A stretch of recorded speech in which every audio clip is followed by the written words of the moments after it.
Bienvenido y quiero felicitarte por apartar este espacio para profundizar en la palabra de Dios. Ahora vas a escuchar un mensaje de la Iglesia Bautista Highview en español en Louisville, Kentucky, en Estados Unidos. Nosotros existimos para llevar a todas las personas a conocer y seguir a Jesús. Deseamos ser una iglesia bíblica, una iglesia cristocéntrica, centrada en el Evangelio, que tiene una predicación expositiva. ¿Qué es una predicación expositiva? Es aquella predicación que se enfoca en el texto bíblico, busca interpretarlo bien y aplicarlo legítimamente a la vida de las personas. Ahora, yo quiero invitarte a que no solo escuches la predicación expositiva, sino que tú seas un oyente expositivo, que seas un oyente que abre su Biblia, que busca en el texto, que trata de entender la Escritura y aplicarla a tu vida. Oramos que Dios bendiga su palabra y que tú puedas conocer más a Cristo.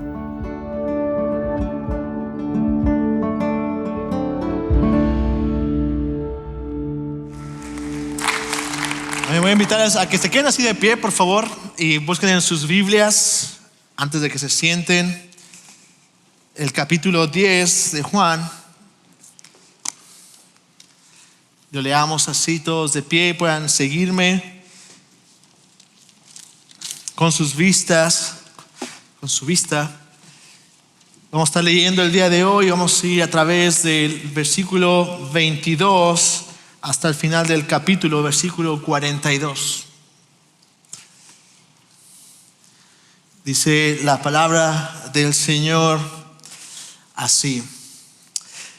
En esos días se celebraba en Jerusalén la fiesta de la dedicación. Era invierno y Jesús andaba por el templo en el pórtico de Salomón. Entonces los judíos lo rodearon y le decían: ¿hasta cuándo nos vas a tener en suspenso? Si tú eres el Cristo, dínoslo claramente. Jesús respondió: se los he dicho a ustedes y no creen. Las obras que yo hago en el nombre de mi Padre, estas dan testimonio de mí, pero ustedes no creen porque no son de mis ovejas. Mis ovejas oyen mi voz, yo las conozco y me siguen. Yo les doy vida eterna y jamás perecerán y nadie las arrebatará de mi mano.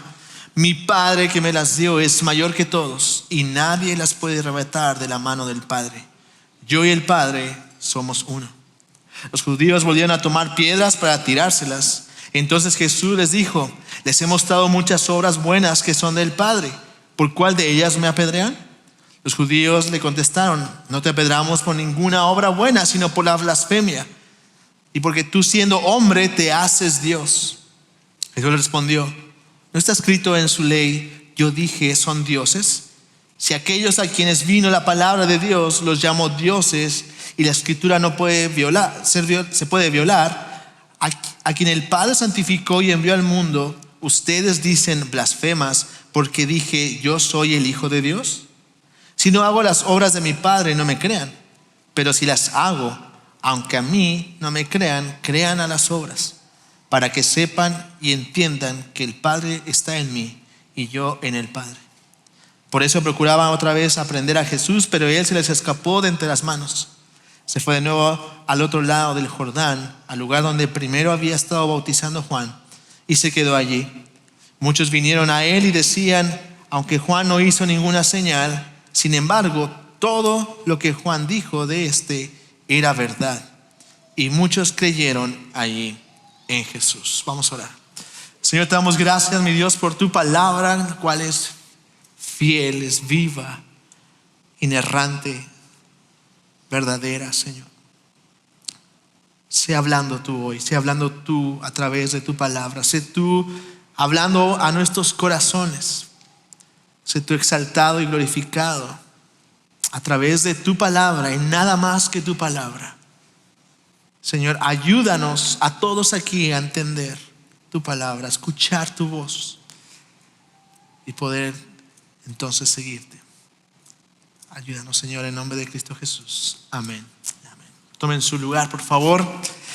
Y continuamos el día de hoy entonces con nuestra serie en Juan, y vamos a terminar, como ven, hoy el capítulo 10 de Juan, que empezamos la semana pasada. Y entonces vemos en estos versículos 22, en este pasaje, que Juan nos sitúa en el contexto de la fiesta de la dedicación, o como se le conoce, a lo mejor has escuchado por ahí el Hanukkah, que significa la fiesta de las luces. Esta celebración que estaban celebrando en ese momento, que nos dice Juan, es en diciembre, es en invierno, y casi coincide con la celebración de la Navidad que nosotros festejamos. Es en esos días donde Juan nos está poniendo ahora en contexto y ha cambiado el escenario a los versículos anteriores que veníamos viendo, del versículo 1 al 21. Dice Juan: en estos días celebraba en Jerusalén la fiesta de la dedicación. Esta fiesta conmemoraba la dedicación del templo por parte de Judas Macabeo en el 164 antes de Cristo, después de que el templo había sido profanado por el rey Antíoco Epífanes, al poner una estatua de Zeus en el lugar donde estaba el lugar santísimo, y también haber sacrificado un cerdo en el altar. Este periodo de la historia de Israel había sido llena de sangre, de idolatría, y el templo había sido profanado hasta que Judas Macabeo se rebeló, y entonces después de esa batalla tomaron otra vez control, y entonces el templo fue dedicado una vez más al Señor. Y desde entonces esta fiesta el pueblo de Israel la iba celebrando. No es una fiesta que el Señor había instituido. Si tú vas al Antiguo Testamento, tú no vas a encontrar en ningún momento esta fiesta, sino era una fiesta que el pueblo hacía por los acontecimientos históricos que habían pasado en aquel entonces. Aunque no sabemos entonces cuánto tiempo había pasado entre lo que había pasado en los versículos del 1 al 21, donde Jesús había hablado del buen pastor y el ladrón, vemos que no era mucho tiempo, pues todavía probablemente las palabras estaban frescas, pues iba a volver a repetir otra vez esta analogía de las ovejas y el pastor, y probablemente los que estaban ahí escuchando habían escuchado también anteriormente esa predicación de Jesús.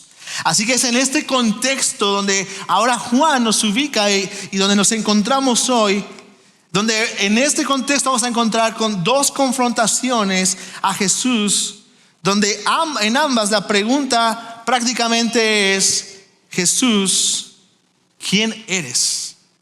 Jesús, ¿quién eres? Y ese es el título de la predicación del día de hoy: Jesús, ¿quién eres?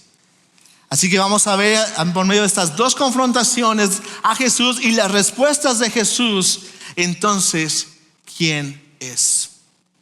Veamos rápidamente. Entonces estaremos viendo la primera confrontación, la respuesta, y luego la segunda confrontación, la confrontación y la respuesta de Jesús en estos pasajes. Vamos con la primera confrontación a la pregunta: ¿eres tú el Cristo? ¿Eres tú el Cristo? Vienen los judíos, dice el versículo 24. Entonces los judíos lo rodearon y decían: ¿hasta cuándo nos vas a tener en suspenso? Si tú eres el Cristo, dínoslo claramente. Jesús se encuentra en esta situación. Vemos que él venía caminando por el pórtico de Salomón. Era invierno, y en ese entonces el pórtico de Salomón está cubierto. Es la parte, no está al aire libre, y probablemente como por la época del año la gente estaba en esos lugares porque estaba resguardando del frío, estaba resguardando de la inclemencia del tiempo. Y los fariseos y los que estaban ahí, que estaban enseñando, lo hacían en esas áreas. Vemos que Jesús, dice Juan, estaba caminando por ahí. No sabemos si Jesús también estaba enseñando o no, solamente estaba pasando porque era parte de su rutina. Pero lo que sabemos es que él estaba pasando por ahí, y entonces los judíos vienen y lo rodean y le impiden el paso, o si estaba enseñando lo interrumpen. Lo interrumpen y dicen: ya, no te andes con rodeos, Dinos, ¿eres tú el Cristo? Dínoslo claramente. Y se me hace que los fariseos a lo mejor eran un poco mexicanos, porque le ponen un poco de emoción. Ya nos tenés en suspenso, ¿no? Ya casi escucho la música de fondo de tin, tin, tin, ¿no? Los tienes en suspenso. Y esa palabra es interesante porque nuestra alma está atribulada. Queremos saber. Los judíos querían saber si Jesús era el Cristo o no. Ahora, ¿por qué los judíos querían saber? ¿Por qué los judíos querían saber, que probablemente eran fariseos y escribas? ¿Por qué estaban enfocándose tanto en este título? Si ponemos atención en todo lo que hemos visto hasta ahora, Jesús no ha declarado abiertamente a los fariseos que Él es el Cristo. De hecho, hasta este momento en el que vamos en el libro de Juan, solo Jesús le ha dicho abiertamente a la mujer samaritana que Él era el Mesías, y obviamente esta mujer no era judía. Recordemos que el Cristo, esta palabra de Cristo, es un título que significa el Mesías, el ungido. No es un nombre. Hay de repente quienes creen que Cristo no era el segundo nombre de Jesús, ¿no? No, Cristo era un título que hacía referencia al ungido de Dios, al Salvador, al Mesías. Y hay veces y entonces los judíos querían saber si era Él, porque a los judíos no solamente les importaba espiritualmente. Dice un comentarista, para los judíos ser el Cristo significaba ser el rey político, más que espiritual, en rebelión contra el gobierno romano, obviamente. Si Jesús hubiera utilizado el lenguaje claro que ahora pedían ellos, lo hubieran malinterpretado por completo. Respecto a esto, debe tenerse presente que ni siquiera a la mujer samaritana Jesús le dio a conocer a sí mismo que era el Mesías, hasta no primero dar una lección respecto al carácter espiritual de la religión. Jesús no fue con la mujer samaritana y le dijo: yo soy el Mesías, no, porque sabían que iba a interpretarlo como este rey político que venía a hacer guerra contra el pueblo romano, que los tenía subyugados. Probablemente los judíos estaban tan interesados en saber si era el Cristo o no, para decir, bueno, que si es el Cristo, ¿cuándo nos vas a liberar? ¿Cuándo viene entonces la liberación del pueblo? Sin embargo, ¿cuál es la respuesta de Jesús a esta confrontación? Veamos la respuesta. Versículos 25 al 30. Dice, versículo 25, y Jesús le respondió: se los he dicho a ustedes y no lo creen. Las obras que yo hago en el nombre de mi Padre, estas dan testimonio de mí. Se los he dicho, ya se los dije, y no creen. Pero ¿cómo, Jesús? A ver, nunca hemos escuchado de tu boca decir que eres el Cristo, el Mesías. Podrían haber argumentado estos judíos. Jesús dice claramente, no, yo no les he dicho tal vez claramente, pero las obras que yo he hecho, las señales, los milagros que yo he hecho, estas dan testimonio de quién soy. ¿Acaso no pueden ver? Habíamos visto anteriormente que Jesús le dice ciegos. Las obras que yo doy dan testimonio de quién yo soy. En el libro de Juan hasta ahora hemos visto que Jesús ha convertido el agua en vino, y aunque no fue un milagro público, era una boda. Seguramente se supo. Seguramente se corrió la voz. Pero también Jesús curó a un paralítico en el capítulo 5, alimentó a los 5,000 en el capítulo 6, curó a un ciego de nacimiento en el capítulo 9. Sin embargo, ellos, a pesar de ver todas estas cosas, todavía están ahí y no creen. A pesar de estar viendo lo que Jesús está haciendo y a saber que la ley de ellos y los profetas profetizan que el Mesías vendría y traería libertad a los cautivos, los ciegos verían, los sordos oirían. Sabiendo aún eso y viendo, ellos no creen las cosas que Jesús está haciendo y diciendo. Esto nos muestra algo muy, muy importante, hermano.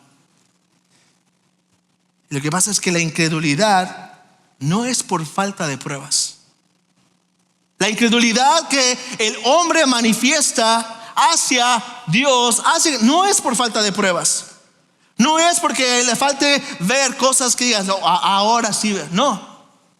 Amigos, si estás hoy aquí, porque te invitaron, porque estás por primera vez y tú vienes a lo mejor escéptico diciendo, bueno, vengo a ver qué me dicen, que no crees en Jesús, en aquel hombre que vivió hace poco más de 2000 años, que pisó esta tierra, que murió y resucitó, y que todo historiador serio el día de hoy puede ir a las pruebas históricas y aceptan que Jesús de Nazaret caminó en esta tierra, murió bajo el reinado de Poncio Pilato, y que incluso históricamente, bajo los testimonios históricos existentes de creyentes y no creyentes, de que Jesús resucitó de entre los muertos.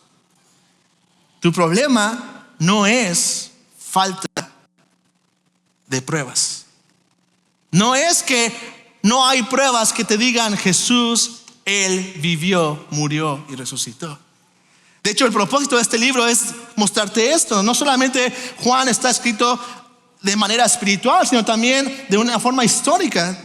Juan lo deja bien claro, dice en el 20:30, capítulo 20, versículo 30, y muchas otras señales hizo también Jesús en presencia de sus discípulos. Aquellos que vieron, aquellos que son testigos, aquellos que experimentaron. Muchas cosas hizo que no están escritas. Y Juan dice, lo que vimos, lo que oímos, eso les contamos. Pero dice, estas se han escrito para que ustedes crean que Jesús es el Cristo, el Hijo de Dios, y para que al creer tengan vida en su nombre. La incredulidad, tu incredulidad, no es porque te hacen falta pruebas. No es porque hablamos de un Jesús imaginario que nadie sabe de dónde salió.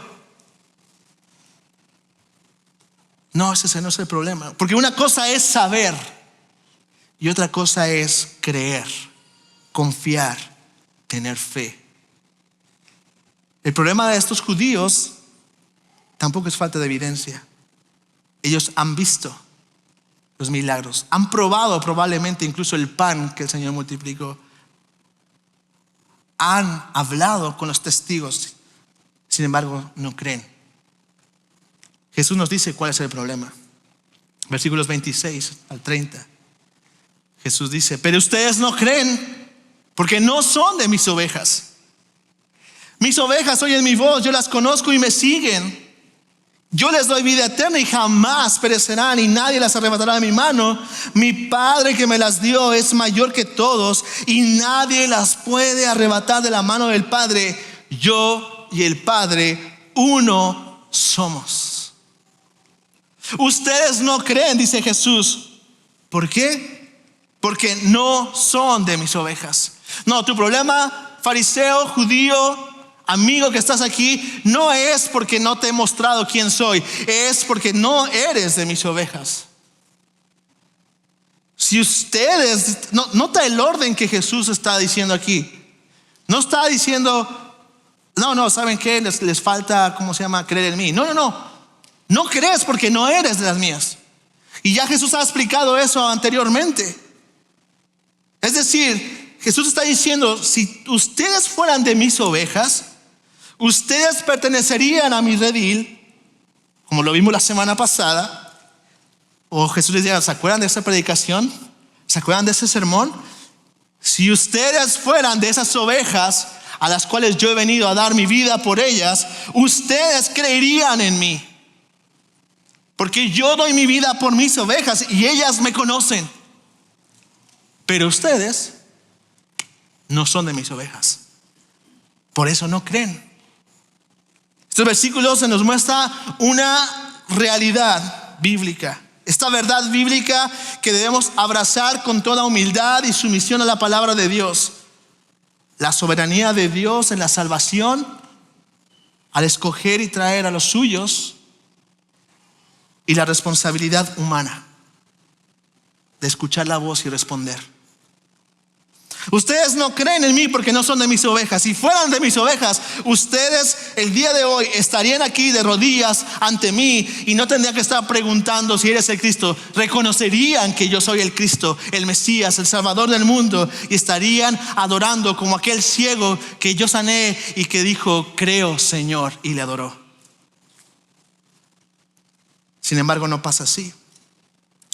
Como dice J.C. Ryle, dice, la incredulidad de los judíos no era la causa de que no fueran ovejas de Cristo, sino que la incredulidad era la prueba. de que no eran sus ovejas. Hermanos, sin embargo, esto no contradice. Tenemos estas dos realidades. Esto no elimina tampoco la responsabilidad al llamado del Señor a poner nuestra confianza en Cristo Jesús como nuestro Señor y Salvador. Nadie en aquel día, cuando el Señor venga, va a poder decir: no, es que yo no era. No, es que tú no querías. Es que tú no creíste. Como dice Warren Wiersbe, dice: desde el punto de vista humano, llegamos a ser sus ovejas al convertirnos. Sí, hay una responsabilidad donde tú y yo, al escuchar la voz del Señor, tenemos que responder, decir: oh Señor, tú eres mi Salvador. Pongo mi fe en ti, en mi confianza en ti. Creo en ti, sé tú mi Señor y mi Salvador. Desde el punto humano, llegamos a ser ovejas al convertirnos, pero desde el punto de vista divino, creemos porque somos sus ovejas. Si no, no fuera posible. Hay un misterio en esto que no podemos concebir o explicar, dice Wiersbe, pero sí podemos aceptarlo y regocijarnos. Dios tiene sus ovejas y sabe quiénes son. Y como Él las conoce, Él las llama por nombre. Una vez le preguntaron si no estoy mal, a Spurgeon, y si estoy mal, corríjanme sin problema: ¿cómo puede usted reconciliar estas dos doctrinas, estas dos verdades? Que Dios elige antes de la fundación del mundo a aquellos que han de ser salvos, y que nosotros somos responsables de responder. Si a mí me pasó, me imagino que a ti te ha pasado, y a lo mejor te está haciendo ahorita cortocircuito. ¿Cómo? ¿Cómo reconciliamos estas dos aparentes contradicciones? Y él contestó parafraseando algo así: dos amigos no necesitan reconciliación. Ninguno está enojado con el otro, pueden caminar juntos y perfectamente. El punto es este: ya son amigos. No tiene que dejarse uno o el otro. No, los dos conviven sin problema. El Señor salva soberanamente y el hombre es responsable. Y las dos verdades para Dios no son ningún problema. Que para ti y que para mí sea difícil, complejo de entender, no significa que para Dios sea difícil. No significa que para Dios sea imposible.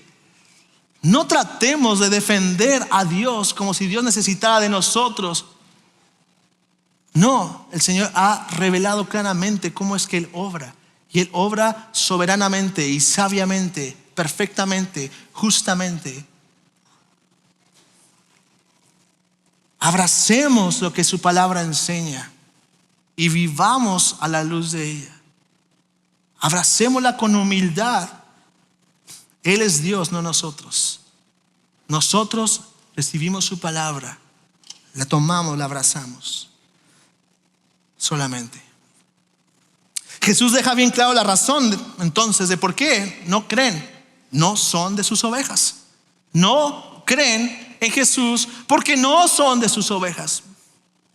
Obviamente, porque no creen, sus hechos también lo demuestran. Jesús no solo está planteando algo subjetivo y les dice: ustedes no creen porque no son mis ovejas. ¿Por qué? Porque mis ovejas oyen mi voz, dice el versículo 27, y yo las conozco y me siguen, y yo les doy vida eterna y jamás perecerán. Sus ovejas son aquellas que cuando el buen pastor habla y las llama a venir a Él, vienen. Lo reconocen como el Mesías, el ungido de Dios, el Salvador de su miserable condición del pecado, y lo ven a Él como el glorioso Salvador que necesitan.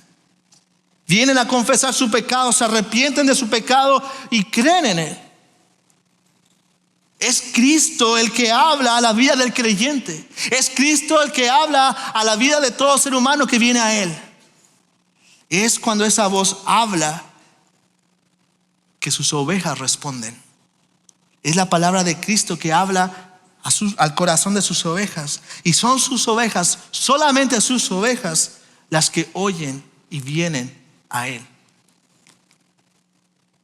Una vez más, J.C. Wright dice: Cristo habla y después ellos le escuchan. La gracia empieza a obrar en ellos. Por medio de la gracia obedecen a su llamamiento y hacen de buena gana lo que aquello les pide. Los inconversos se muestran sordos al llamamiento de Cristo, pero los cristianos verdaderos escuchan y obedecen la palabra de Cristo. Y Jesús ya lo había dicho: nadie puede venir a mí si no lo trae el Padre que me envió. Nadie puede venir. Romanos 17 también nos deja esta misma verdad. Así que la fe viene del oír. Y no sé si habías notado esto. ¿Por qué tú puedes oír? Y el oír viene, el oír por la palabra de Cristo. ¿Sabes por qué pudiste escuchar? ¿Sabes por qué un día cuando escuchaste ese evangelio glorioso, tú escuchaste y el que estaba a lo mejor al lado no lo hizo? Porque eres de sus ovejas. Y porque al oír la palabra de Cristo abrió tus oídos para que escucharas ese evangelio. Y entonces tú pusieras tu fe en Él. Así que la fe viene del oír. Y el oír viene de la palabra de Cristo. Estas son las ovejas que Jesús conoce. Estas son las ovejas que Jesús conoce. Y esta palabra de conocer no es el mero hecho de conocer superficialmente. Es de conocer íntimamente. De conocer perfectamente. Es una forma especial, de hecho, que en la Biblia se usa para cuando un esposo y una esposa se unen en intimidad sexual. Génesis 4 dice: y conoció Caín a su mujer, y ella concibió y dio a luz a Enoc. Y no es que Caín dice: no, pues quién sabe quién es, ya, mucho gusto, y ya tuvieron. No, están hablando de esa intimidad única y especial que solamente dos esposos tienen. De esa misma manera el Señor conoce a sus ovejas. De esa misma manera el Señor conoce y trae a sus ovejas. Romanos 8:29 nos deja esta verdad: porque a los que de antemano conoció, los que de antemano, antes de que tú le conocieras, antes de que tú escucharas su voz, Él ya te conocía. Antes de que tú le conocieras, Él te conoció. A esos también los predestinó a ser hechos conforme a la imagen de su Hijo, para que Él sea el primogénito entre muchos hermanos. A los que predestinó, a esos también llamó. A los que llamó, a esos también justificó. Y a los que justificó, a esos también glorificó. Son las ovejas de Él las que Él conoce, que escuchan su voz, que cuando escuchan al pastor, no lo miran y dicen: sí, mira el pastor, y siguen con su vida como si nada pasara. Sino que escuchan al pastor, lo reconocen, escuchan su palabra y le siguen. Son aquellas que escuchan la voz del pastor y entregan su vida a Él en completa adoración, en alma y cuerpo.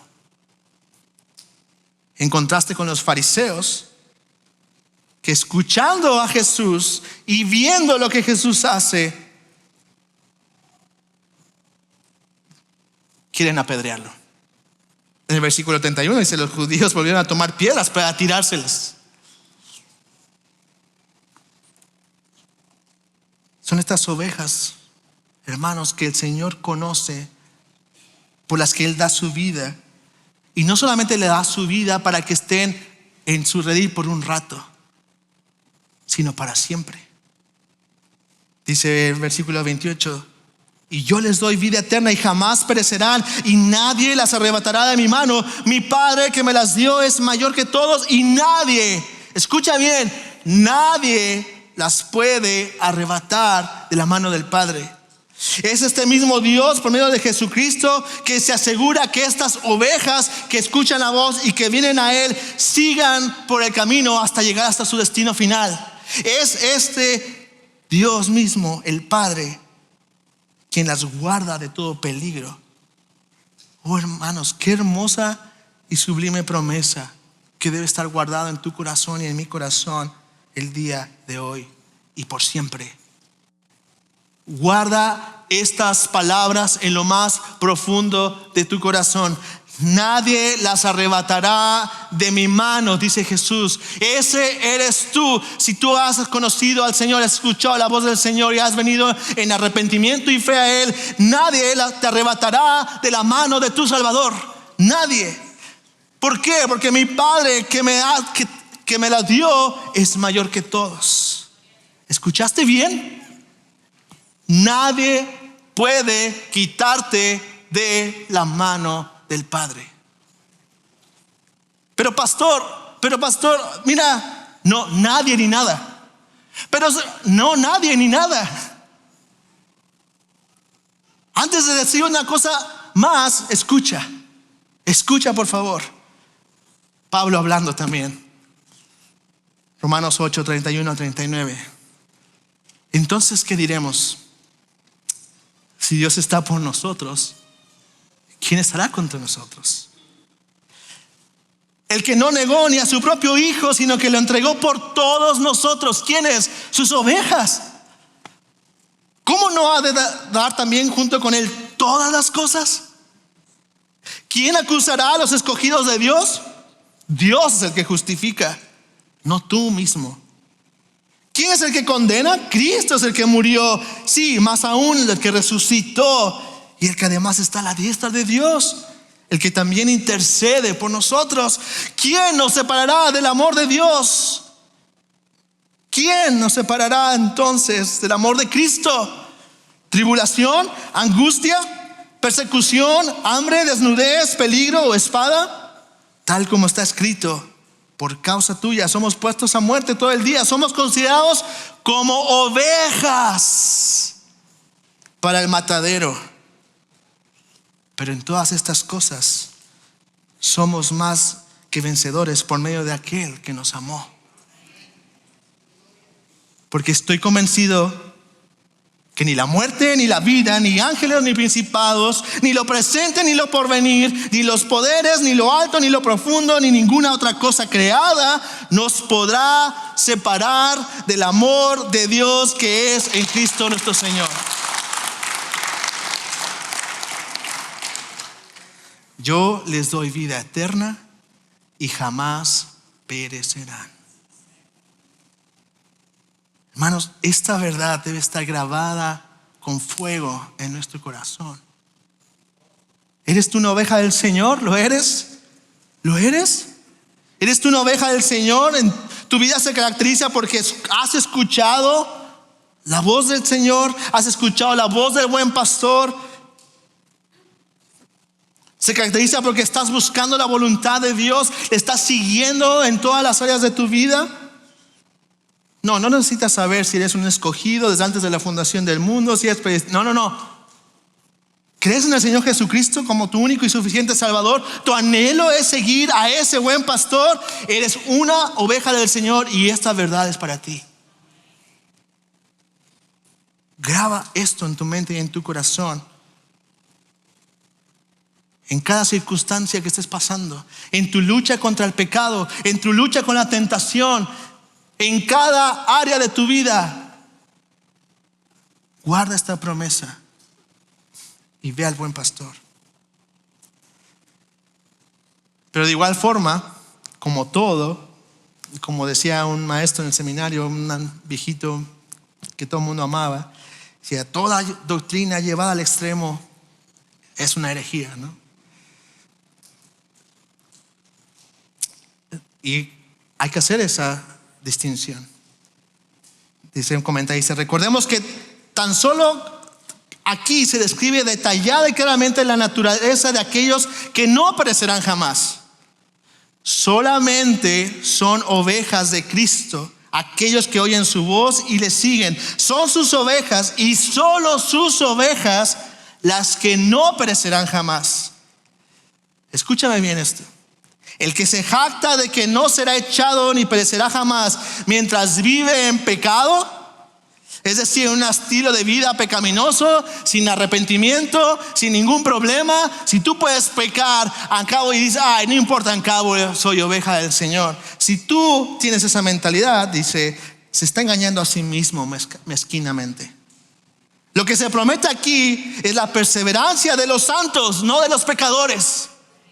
Es aquellos que anhelan a su Salvador y ser como su Salvador, a pesar del pecado que llega a su vida. Sí, a pesar del pecado, pero no anhelan ser pecadores, anhelan ser santos como su Padre. No cabe duda que la doctrina de este texto se puede utilizar equivocadamente, como cualquier otra cosa buena, pero es una de las verdades más gloriosas y reconfortantes del Evangelio para el humilde creyente arrepentido que confía en Cristo. Consuela, hermano, tu corazón con eso, en la lucha contra el pecado, en tu lucha contra la santidad. Pero si tú estás viviendo de una manera en que tú puedes vivir como se te pega la gana y no tienes ningún problema con venir y pecar y te escudas con verdades como estas, estás engañándote. No, como dice este autor, Él vino y Él promete estas verdades a la perseverancia de los santos, de aquellos que anhelan la santidad como su Padre, no a los pecadores que quieren vivir y seguir en su vida de pecado. Y Jesús puede darnos esta seguridad. ¿Por qué?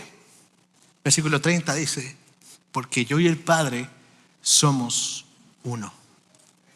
Yo y el Padre somos uno. ¿Qué significa esta declaración? ¿Qué significa? Bueno, mi intención es responderla entonces en la siguiente confrontación, porque esta declaración es lo que detona la siguiente confrontación. La segunda confrontación entonces es: ¿te haces Dios? ¿Te haces Dios?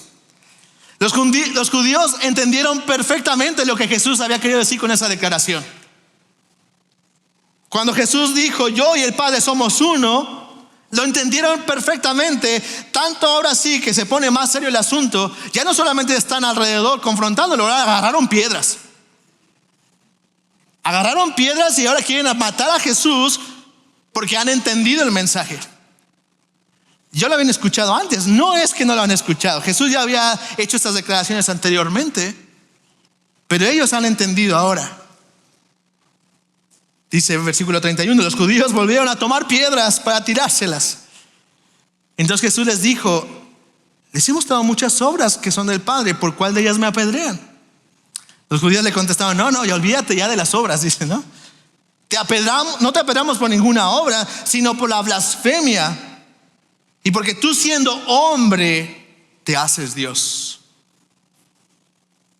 Entendieron el mensaje. Sin embargo, no creen. Tú que eres un simple hombre, le están diciendo: ¿te haces Dios? ¿Crees que eres Dios?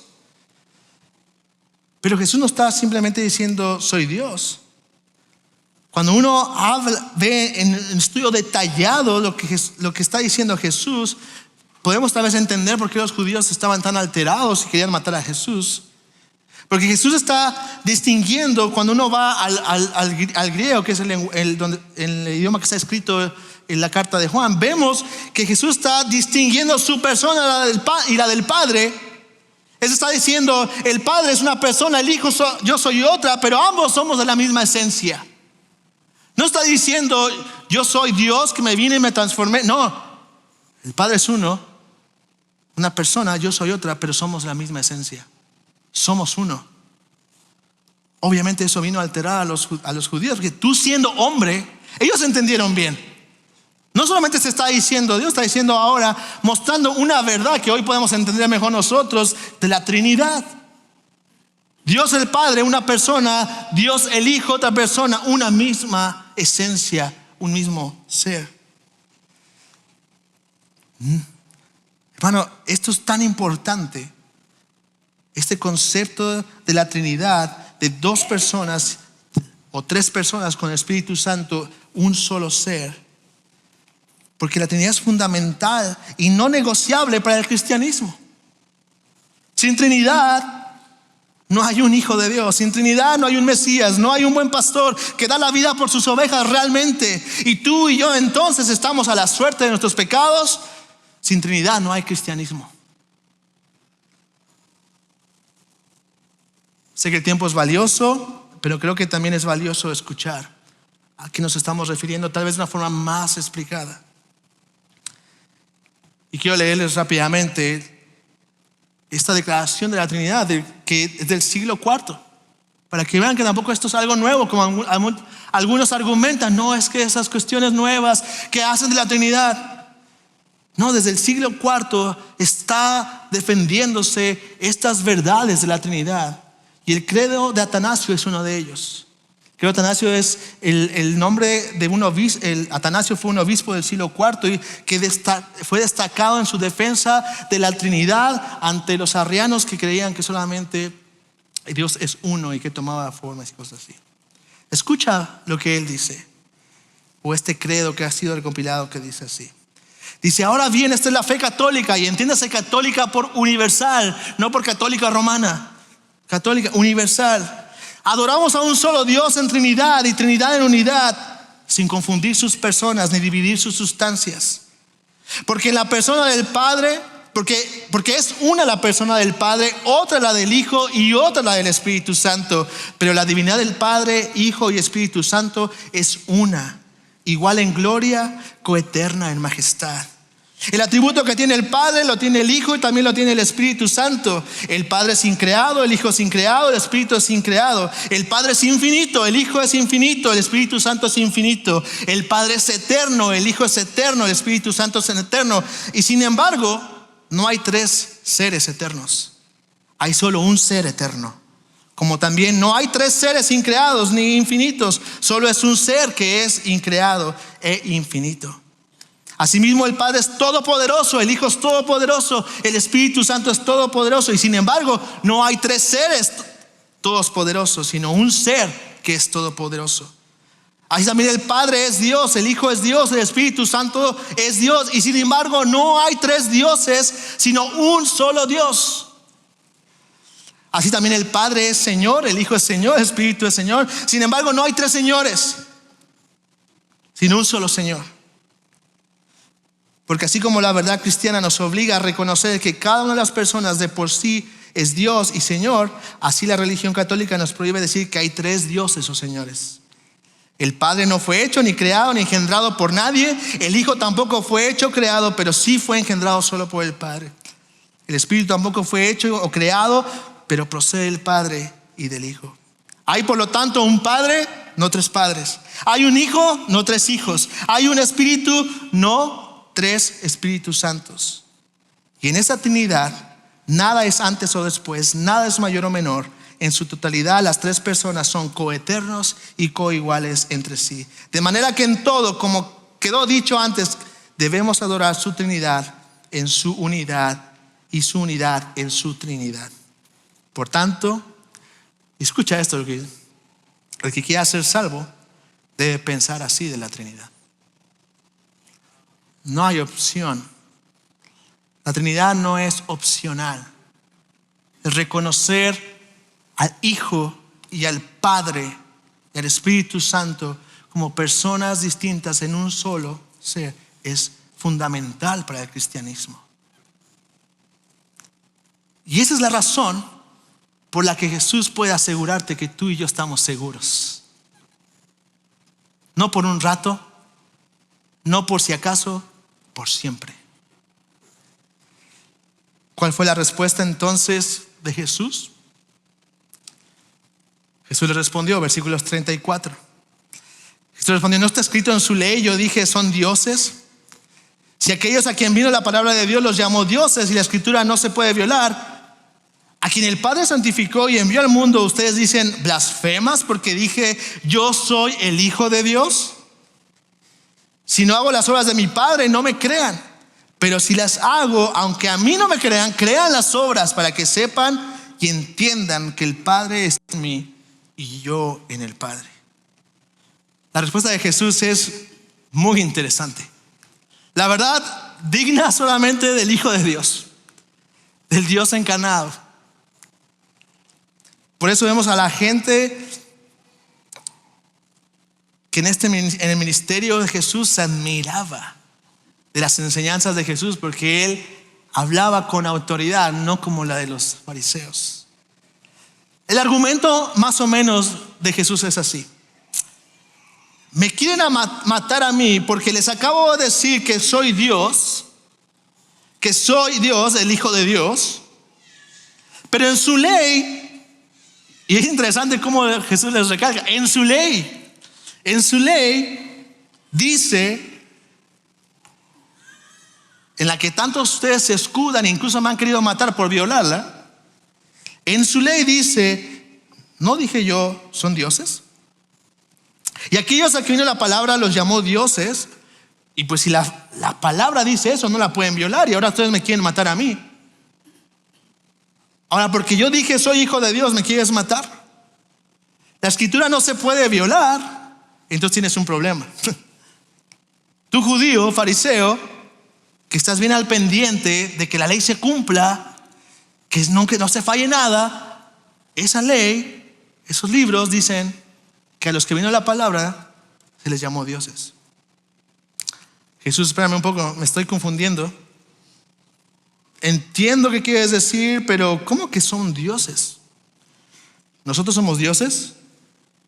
¿Todos aquí somos dioses? ¿Somos dioses juniors, como algunos han dicho por ahí? No, hermanos, en ningún momento la Biblia enseña eso. Jesús está citando el Salmo 82 y quiero que vayamos ahí para poder entenderlo un poco, y si lo puedes buscar rápidamente, y si no yo lo voy a leer. Pero Jesús está citando el Salmo 82 en su defensa, y vas a ver el contexto en el que el Salmo 82 se está usando, y vas a contrastarlo ahorita con lo que Jesús está diciendo. Dice Salmo 82 del 1 al 8, dice: Dios ocupa su lugar en su congregación, Él juzga en medio de los jueces. ¿Hasta cuándo juzgarán ustedes injustamente y favorecerán a los impíos? Defiendan al débil y al huérfano, hagan justicia al afligido y al menesteroso, rescaten al débil y al necesitado, líbrenlos de la mano de los impíos. Ellos no saben ni entienden, caminan en tinieblas, son sacudidos todos los cimientos de la tierra. Yo dije, ustedes son dioses y todos son hijos del Altísimo. Sin embargo, como hombres morirán y caerán como cualquier príncipe. Levántate, oh Dios, juzga la tierra, porque tú posees todas las naciones. ¿Podemos ver el contexto en el que el Salmo está escribiendo esta parte? Este Salmo está llamando a dioses, a aquellos jueces que tenían la tarea de representar a Dios y juzgar como jueces del pueblo. Sin embargo, en su labor lo estaban haciendo injustamente. En su labor estaban haciendo injusticia. El salmista, Dios a través del salmista está diciendo: ¿hasta cuándo juzgarán injustamente? ¿Ves las palabras? Lo que dice Dios: ¿hasta cuándo van a juzgar? Está reprochando, les está apuntando su pecado. Dice: defiendan al débil, al huérfano, hagan justicia. Hagan justicia, rescaten al débil, al necesitado, liberen a los impíos. A estos que habían recibido esta labor, que la palabra de Dios, Él está llamando dioses, no porque son dioses, sino por la labor que están desempeñando, por la función que tenían, que tenían de juzgar al pueblo en el nombre de Dios. No porque eran dioses, era algo que se usaba en aquel tiempo. Pero estos son jueces, pecadores, que están haciendo injusticia, que no están defendiendo, que no están liberando. Y Jesús dice: y ustedes me quieren apedrear a mí, que me hago llamar hijo de Dios, y que estoy liberando, y que estoy haciendo justicia, y que estoy trayendo luz, y que estoy dando vista, y que estoy dando perdón. ¿A mí me quieren apedrear? Si aquellos jueces injustos se les llama a dioses, a mí que soy el Hijo de Dios y que mis obras demuestran quién soy, ¿ahora me quieren apedrear? A quien el Padre santificó y envió al mundo, ¿ustedes dicen blasfema? Ustedes le pueden decir dioses a aquellos que son injustos y no tienen ningún problema, pero aquel que viene y hace las obras que solamente el Padre puede hacer, ahora apedreémoslo. ¿Entendemos la respuesta de Jesús? No está diciendo que tú y yo somos Dios, ¿no? Pero Él está mostrando cómo Él sí cumple el verdadero papel de Dios único, Dios suficiente, aquel que es suficiente para juzgar justamente, para liberar a los que están en opresión, para traer vista a los ciegos, no solamente físicamente, sino espiritualmente. Así que el día de hoy tienes la opción de irte de aquí para aplicar todo esto al final. Como los judíos que procuraban ver a Jesús en todo esto y aprenderle, apedrearle, o puedes irte el día de hoy aquí como las personas que escucharon a Jesús al otro lado de Jordán. Dice el versículo 40. Se fue de nuevo al otro lado del Jordán, al lugar donde primero había estado bautizando Juan, y se quedó allí. Muchos vinieron a él y decían: aunque Juan no hizo ninguna señal, sin embargo, todo lo que Juan dijo de este era verdad. Y muchos creyeron ahí. Y muchos creyeron ahí porque eran ovejas del Señor. Mi amigo, que estás aquí el día de hoy, tal vez como invitado otra vez, o tal vez como un asistente regular ya aquí. A la pregunta de Jesús, ¿quién eres? Este es Jesús. ¿Has escuchado todo este tiempo? Este es Jesús, es el Mesías, el Salvador del mundo, el Hijo de Dios, Dios mismo hecho hombre. Es este Jesús, el Hijo de Dios, aquel que defiende al débil, al huérfano, al afligido, al necesitado de esperanza. Ven hoy a Jesús, el Hijo de Dios, y encontrarás entonces aquel que da vida y vida en abundancia. ¿Estás escuchando la voz del Padre hoy? ¿Estás escuchando hoy la voz de Cristo, el buen pastor? Ven a Él. Es este Jesús. Esto se ha escrito para que tú puedas ver que Él es el Salvador del mundo. Él es el Salvador que tú necesitas. No es el dinero, no son las relaciones, no es nada que este mundo te pueda ofrecer. Es Él. Es este el Jesús. Es este Jesús el que vino a este mundo a dar su vida por las ovejas. Si estás escuchando hoy su voz, no te resistas más. No digas: no, pues es que yo no soy escogido. No. ¿Estás escuchando hoy su voz? ¿Estás viendo que hoy ven acá? Yo soy el Salvador del mundo. Yo soy aquel que vino, murió en esa cruz y que resucitó al tercer día para perdonar tus pecados. Sígueme, entrégate a mí y yo te llevaré a pastos verdes. ¿Has escuchado eso el día de hoy? Ven a Él, porque todo el que viene, dice Jesús, le recibe. Mi hermano, mi hermana que estás aquí, igualmente este es tu Salvador. Este es tu Salvador. Este es tu Señor y Salvador. En tu vida, en tu caminar, en ese seguir a Jesús, recuerda, este es tu Dios. No un Dios con minúscula, sino con mayúscula. Es este el juez de jueces, el rey de reyes, el señor de señores, quien defiende al débil, al huérfano, al afligido, al necesitado de esperanza. Ese es tu Señor. ¿Te sientes así? ¿Vienes hoy así? ¿Viniste hoy así necesitado de esperanza? ¿Estás débil? ¿Necesitas un libertador? Ese es tu Señor. Ese es Jesús. No como los jueces injustos, sino como aquel que es el juez de jueces, Señor de señores, que vino a dar su vida por las ovejas. No para una vez, sino para siempre.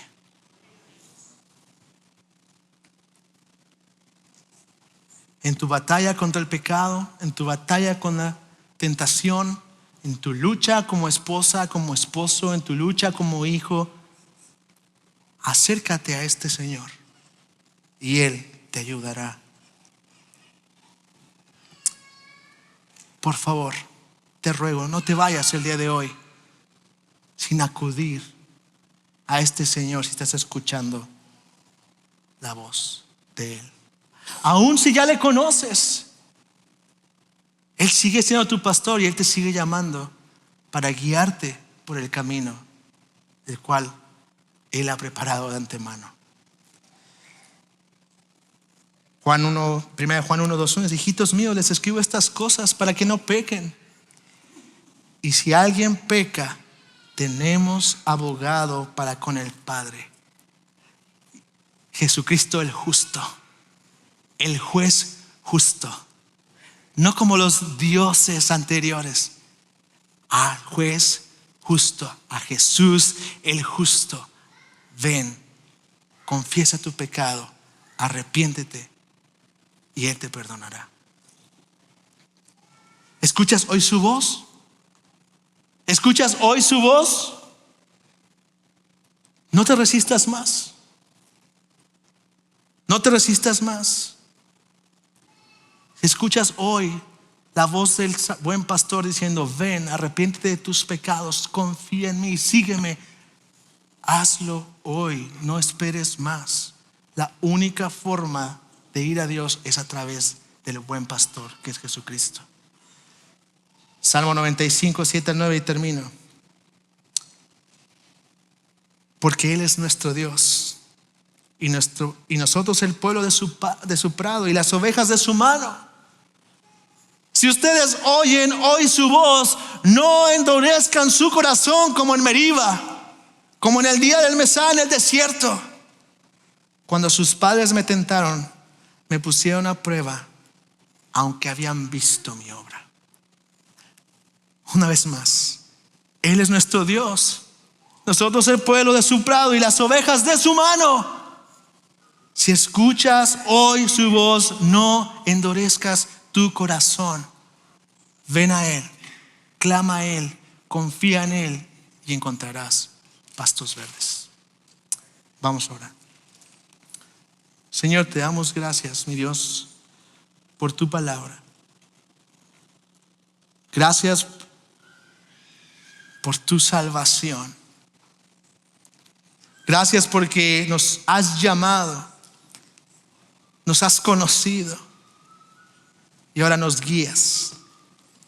Gracias porque tenemos la seguridad de que eso será por siempre y que nada ni nadie podrá estorbar ese propósito, pues estamos en tu mano y nada ni nadie nos puede arrebatar de ahí.